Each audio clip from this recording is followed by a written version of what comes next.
जैसे कि आप लोगों ने शोले पिक्चर देखी होगी, जिसमें जो है वीरू पानी की टंकी पर चढ़ के चिल्लाता है कि बसंती को बुलाओ, बसंती को बुलाओ, बसंती मुझसे शादी करेगी या नहीं। इसी तर्ज पर वो व्यक्ति ऊपर चढ़ के ये कहता है कि बसंती मेरी चांदनी को बुलाओ या बसंती को बुलाओ, मतलब उस लड़की का नाम चांदनी है।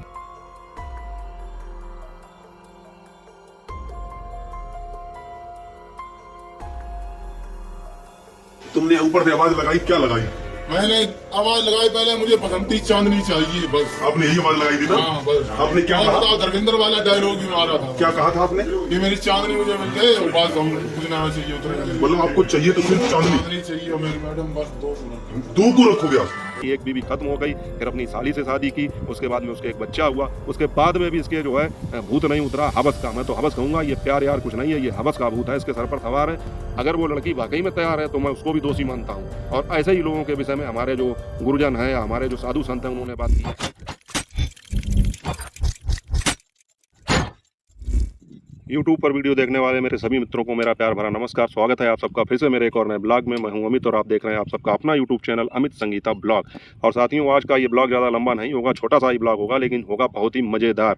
क्योंकि आजकल जिस तरह मनुष्य का जो है कैरेक्टर ढीला होता चला जा रहा है, उसके चरित्र का पतन होता चला जा रहा है, उसका जीता जागता उदाहरण मैं आज आपको इस वीडियो के माध्यम से बताऊंगा। और बिल्कुल सत्य घटना पर, सच्ची घटना पर आधारित अपने ही क्षेत्र की एक घटना का जिक्र बताऊंगा। आप लोग देखिए। और मेरे हिसाब से तो है तो घटना दुखद, मतलब दुखद क्या कहना चाहिए, निंदनीय है। दुखद तो नहीं है, इसमें किसी की मृत्यु नहीं हुई है, लेकिन निंदनीय है, क्योंकि ये काम नहीं होने चाहिए। समाज को गंदा करने वाले काम हैं, सामाजिक तौर पर इनका बहिष्कार होना चाहिए। लेकिन फिर भी आप देखिए, और इसमें जो मेन अभियुक्त है, मैं तो उसको अभियुक्त या आरोपी ही कहूँगा, उसको देख के आप देखिए किस तरह से वो बातें करता है, किस तरह का मानसिक रूप से विक्षिप्त व्यक्ति है, उसको देखिए और उसकी बातों का आनंद लीजिए। और कमेंट करके अपनी राय जरूर बताना कि आप क्या सोचते हैं इस वीडियो के विषय में। तो चलिए शुरू करते हैं, लेकिन उससे पहले चैनल पर नए हो, चैनल को सब्सक्राइब कर देना, वीडियो को लाइक कर देना, हाइप के पॉइंट भी दे देना, और ज़्यादा से ज़्यादा वीडियो को शेयर भी कर देना। तो दोस्तों चलिए शुरू करते हैं। दोस्तों, हमारे पास के ही क्षेत्र में, हमारे कन्नौज जिले के क्षेत्र में छिबरा मऊ को तो आप अच्छी तरह जानते होंगे, तो उसके अंतर्गत एक गांव है। अब मैं उस गांव का नाम, उस आदमी का नाम, ये सब चीज़ें नहीं बताऊंगा, क्योंकि वो अपने आप ही बता देगा। जब पत्रकार ने उसका इंटरव्यू लिया तो वो अपने आप ही सब बता देगा, वो मैं नहीं बताऊंगा। मैं आपको जल्दी से वो उस घटना के बारे में बता देता हूँ। देखिए, जिस तरह से हमारे प्रेमानंद महाराज जी ने, अनिरुद्धाचार्य जी ने बताया था कि मतलब जो है कुछ परसेंट लड़के या लड़कियां सुरक्षित हैं, और बाकी जो है किस तरह लोगों का चारित्रिक हनन हो रहा है, किस तरह से उनका चरित्र गिर रहा है, चाहे वो लड़के हों, चाहे लड़कियां हों, आदमी हों, औरत हों। तो उन्होंने कुछ गलत नहीं कहा था, उनका विरोध बहुत हुआ, लेकिन उसके धीरे धीरे सबूत सारे सामने आते चले जा रहे हैं। हमारे छिबरा मऊ कस्बे में एक गाँव पड़ता है, उस गाँव का रहने वाला एक व्यक्ति जो पानी वाले बतासे होते हैं उनको बनाकर थोक में बेचता है, इसी से अपनी जो है जीविका चलाता है। लेकिन देखिए साथियों, उसने क्या किया, चलिए दोस्तों आपको शुरू से पूरी घटना बताता हूँ। हुआ ये कि हमारे छिबरा मऊ कस्बे के पास में एक गाँव पड़ता है, वहाँ पर जो ये 33,000 की लाइन होती है, या शायद इससे भी ज़्यादा, जो बड़े बड़े टावर होते हैं जो रावण की तरह खड़े रहते हैं इस तरह से हाथ करके, बहुत लंबे लंबे ऊंचे ऊंचे, उस पर एक व्यक्ति, छिबरा मऊ कस्बे के पास में एक गाँव है, वहाँ का रहने वाला एक व्यक्ति जो है उस पर चढ़ जाता है, और ऊपर से जो है चिल्लाने लगता है इस तरह से, जैसे कि आप लोगों ने शोले पिक्चर देखी होगी, जिसमें जो है वीरू पानी की टंकी पर चढ़ के चिल्लाता है कि बसंती को बुलाओ, बसंती को बुलाओ, बसंती मुझसे शादी करेगी या नहीं। इसी तर्ज पर वो व्यक्ति ऊपर चढ़ के ये कहता है कि बसंती मेरी चांदनी को बुलाओ या बसंती को बुलाओ, मतलब उस लड़की का नाम चांदनी है जिससे वो शादी करना चाहता है। उसको लेकर वो चढ़ गया बिजली के टावर पर, और वो सुबह 9 बजे चढ़ा और दोपहर में 3 बजे उतरा जाके। लोगों ने उसको बहुत मनाया, और उसके बाद में वो लड़की भी वहाँ पर आई, उसके बाद में ही वो नीचे उतरा। अब ये कहानी यहाँ तक तो आपको ये लग रहा होगा कि ये प्रेम प्यार की कहानी होगी, और हो सकता है कि गैर जाती हो, इसलिए इनमें ऐसा हुआ हो, और ना हो रही हो शादी, या घर वाले तैयार ना हो रहे, इस वजह से वो व्यक्ति ऊपर चढ़ गया। तो यहाँ तक तो आप लोगों को उस लड़के से सिंपैथी हो रही होगी, और ये लग रहा होगा कि उसने अपने प्यार को पाने के लिए ऐसा किया। लेकिन साथियों, कहानी में ट्विस्ट अब आएगा, क्योंकि बात ऐसी नहीं है। दरअसल उस व्यक्ति की पहले भी शादी हो चुकी थी, और वो ये तीसरी शादी करना चाहता था अपनी ही साली से। इसकी एक शादी जो पहले हुई थी, इसकी पत्नी खत्म हो चुकी थी। उसके बाद में उसने दूसरी शादी अपनी दूसरी साली से की। उससे उसको जो है 1 साल का बच्चा भी है, शायद एक लड़की है 1 साल की, वो अभी आगे देखना, वो खुद ही अपने मुंह से बता देगा। उसके बाद में अपनी पत्नी और एक बच्चे के होते हुए वो अपनी सबसे छोटी साली से तीसरी शादी करना चाहता है। और इसी बात को लेकर जब घर वालों ने विरोध किया, तो वो ऊपर जो है बिजली की लाइन पे, हाई टेंशन लाइन पे ऊपर चढ़ गया, और ये दबाव बनाने लगा कि उसको बुलाओ, हमारी उससे शादी करवाओ। जब वो लड़की आई, उसके बाद में पुलिस प्रशासन के द्वारा लोगों ने जब बहुत कुछ कहा, तब वो नीचे उतरा, और उसके बाद में उसका इंटरव्यू आया। तो पहले आप लोग ये देख लीजिए और तय कीजिए कि ये व्यक्ति मानसिक रूप से विक्षिप्त है कि नहीं। ऐसे लोगों का क्या होना चाहिए। मैं तो ये दुआ करता था कि क्यों नहीं बेचारे हमारे लाइनमैन जाते हैं कभी कभी धोखे से उसमें चपक जाते हैं, कहीं कुछ हो जाता है, जल जाते हैं। ऐसे परिवार बर्बाद होने के बजाय ऐसे लोगों को सज़ा मिल जाती ज़्यादा बढ़िया था।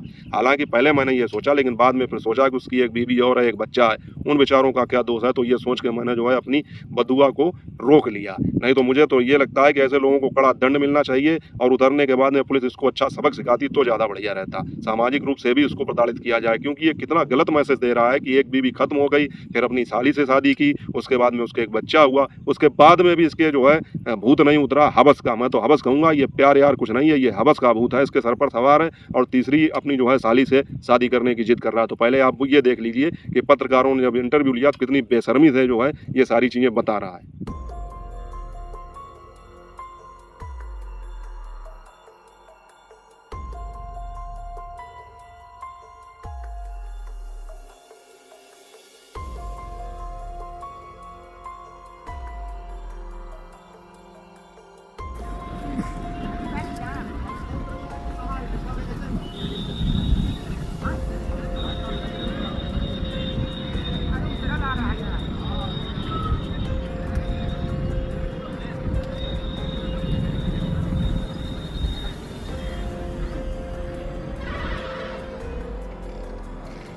मेरा नाम किधर राज सकदेना नाम है। कहाँ के रहने वाले हो? कल्याणपुर।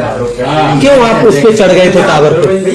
मोहब्बत के चक्कर में। किससे मोहब्बत है आपको? हाँ साली था साली से मोहब्बत है। तो कहाँ साली आ गई थी आपकी? हाँ क्या शासन दिया गया आपको? शासन ने दिया गया, शादी हो गई उसके बाद में। कब आप कितने बजे चढ़े थे? 9 बजे। 9 बजे। और कितने बजे उतरे? आप टाइम देख लो, अभी 10 मिनट हुए यहाँ पर। 3 बजे करीब उतरे। तो कहाँ के रहने वाले हो आप? ग्राम कल्याणपुर। कल्याण। कहाँ पे इस समय रह रहे थे? अपने गाँव है कल्याणपुर। आपसे किसी ने कहा था आप टावर पे चढ़ जाइए? अपने मोहब्बत के चक्कर में। मोहब्बत में? बताओ तुमने ऊपर से क्या आवाज लगाई? कैमरा करके लाओ, हम सीधे वीडियो खुद बनाए थे। तुमने ऊपर से आवाज लगाई, क्या लगाई? मैंने आवाज लगाई पहले, मुझे बसंती चांदनी चाहिए, बस। आपने यही आवाज लगाई थी ना? हाँ बस। आपने क्या और कहा? बताओ, धर्मेंद्र वाला डायलॉग भी मारा था। क्या कहा था आपने? कि मेरी चांदनी मुझे मिल जाए और बस हम खुदने में चाहिए उतरे। मतलब आपको चाहिए तो सिर्फ चांदनी? चांदनी चाहिए और मेरी मैडम बस 2 को रखे। 2 को रखोगे आप? लोग बताते हैं कि आपकी तीसरी ये शादी की बात कर रहे हो आप तीसरी शादी की बात कर रहे हो, तो आपकी शादी पहले हो चुकी थी कहीं? हाँ। और एक बीवी है? उसके चक्कर में यार बर्बाद हो गए, तो शरीर नहीं थो यार। मैंने उसके चक्कर में बहुत पैसा बर्बाद करो यार। क्या साली से शादी की थी? हाँ पहले भी? दूसरी भी साली है? हाँ, तीसरी साली है। क्या उससे मोहब्बत करते हैं? यस। अच्छा, बच्चे भी हैं क्या आपके? और भी करती है। बच्चे भी हैं? एक बेटिया है। क्या नाम है बेटी का? कितने साल की है? 1 साल हो गए पहली तारीख को। क्या नाम है बेटी का? बेटिया अच्छा, साली आपसे मोहब्बत करती है? कब से करती है? चलता और पिछली साल तक। साली है राजी आपसे? अब तक अब राका ना राजी हुआ। नहीं, इससे पहले राजी थी? फिर क्यों नहीं ऐसा कदम उठाया आपने? जब राजी थी क्यों कदम उठाया? धमकाया, डराया, उसने मना किया, हम उस पर चढ़ गए। पिताजी का क्या नाम है आपके? श्रीलाल मन। श्रीलाल मंत। अच्छा, काम क्या करते हैं आप? सर मैं गोलगप्पे काम करता हूँ, पूरे छिबरा में सेलिंग का काम है मेरे को। थोक जितने का? भी रेडी वाले हैं थोक में काम है मेरे को, जितने भी रेडी वाले हैं कल्याण। तो साथियों, आप लोगों ने देखा, पूरी बात सुनी इसकी। आप लोगों को लगता है ये मानसिक रूप से विक्षिप्त है? मुझे तो ये पूरा पागल लग रहा है। इसको क्या सजा मिलनी चाहिए, इसके साथ क्या होना चाहिए, आप लोग कमेंट करके जरूर बताना। अब पता नहीं क्या हुआ क्या नहीं हुआ, लेकिन ये एक अनोखी घटना थी हमारे क्षेत्र में और सच्ची घटना थी। तो मुझे लगा कि इसके विषय में मैं आप लोगों को जानकारी दूं, इसीलिए मैंने आज का ये ब्लॉग बनाया था। ऐसे लोग समाज के लिए कलंक हैं साथियों। बताइए, एक बीवी मर गई, चलो ठीक है, कम उम्र में अगर एक बीवी खत्म हो गई, दूसरी शादी कर ली, अपनी साली से कर ली, चलो ये भी सही है, कोई दिक्कत नहीं। लेकिन अब एक बच्चा हो चुका था तो अपना घर परिवार के साथ सुखी रहता। लेकिन ये देखिए कि वो हवस में अंधा आदमी अपनी तीसरी साली से भी शादी करना चाहता है और ये कह रहा है कि वो भी तैयार है। अगर वो लड़की वाकई में तैयार है तो मैं उसको भी दोषी मानता हूँ। और ऐसे ही लोगों के विषय में हमारे जो गुरुजन हैं या हमारे जो साधु संत हैं उन्होंने बात की है। ऐसे ही लोगों के विषय में अगर वो लड़की तैयार है तो अपनी मर्जी से और दबाव में आकर ऐसा कर रही है तो फिर मैं उसके लिए कोई बात नहीं कहना चाहूँगा। भगवान उसको सद्बुद्धि दे और उसको इस संकट से निकलने की जो है शक्ति प्रदान करे। लेकिन अगर वो तैयार है तो ऐसे ही आदमी और औरतों के विषय में हमारे गुरुजनों ने कहा है और उन्होंने कोई गलत बात नहीं की कि 100 में से 95% लोगों का चरित्र हनन हो चुका है। और चिढ़ते वही लोग हैं इस बात से जो 95% में अपने आप को गिनते हैं।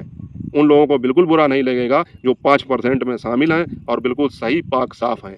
तो दोस्तों इस वीडियो के विषय में आपका क्या कहना है, ऐसे लोगों के विषय में आपका क्या कहना है, कमेंट करके अपनी राय जरूर बताइएगा। मिलूंगा जल्दी आपसे अगले ब्लॉग में अगले टॉपिक के साथ। तब तक अपना और अपनों का ख्याल रखिए। जय हिंद, वंदे मातरम।